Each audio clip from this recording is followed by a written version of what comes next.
There's been a number of terrorist attacks since 9/11. We've responded by going to war, by bombing Afghanistan, Iraq, Pakistan, Yemen, Libya, Syria. The list is almost endless. After this attack, both the U.S. and France ramped up airstrikes. Russia ramped up airstrikes. When are we going to learn, Eric, that we can't bomb the terrorism problem away? And in some cases, like Peter said, we actually end up creating a lot more terrorists in the process.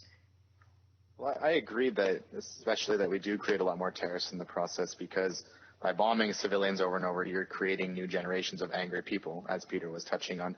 I don't think we'll ever learn, because our first response when we get hurt is to hurt the person that hurt us even more. And dropping bombs on a country seems a lot easier than fully committing a military, because it's less dangerous and there's a chance for less casualties. So what I would blame actually would be just the modern form of warfare, and the idea that airstrikes and drone strikes are the way we conduct it. It's no longer a large-scale conventional warfare that we were used to through, let's say, the two world wars, and even through some of the smaller wars leading up to the modern era. Peter, you wrote a bit about this in your article this week. At what point does the West realize that if we bomb them, we hurt the cause more than help it? I'm not certain at what point that message will get through, if at all. It has been over 14 years of pursuing the exact same strategy.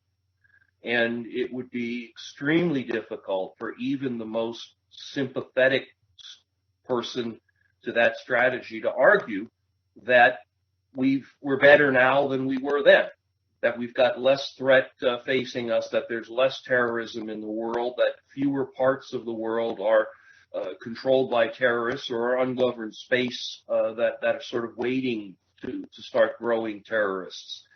Libya and Yemen are the examples that come right to mind, that used to be stable areas and now are ungoverned spaces. Syria, of course, is a perfect example. You go back 4 years, 5 years, and Syria was a perfectly stable place, and look at it now. If you can't learn the lesson in 14 years with all of these separate examples under two administrations, it's entirely unclear to me how that lesson can possibly be learned in the future. Certainly looking at the likely presidential candidates, Hillary Clinton on the Democratic side, she was strongly in support of the attacks on Libya, which created that mess. She strongly was in support of wider military action in Syria. The Republicans, as we've talked about here, are absolutely batshit crazy, falling over each other to talk about how much of a larger fight they can create. So the lessons haven't been learned in 14 years, and I don't see any possibility for the next, say, 8 years that any lessons will be learned. At that point, we're locked into this, essentially a cycle of perpetual war and perpetual terrorism.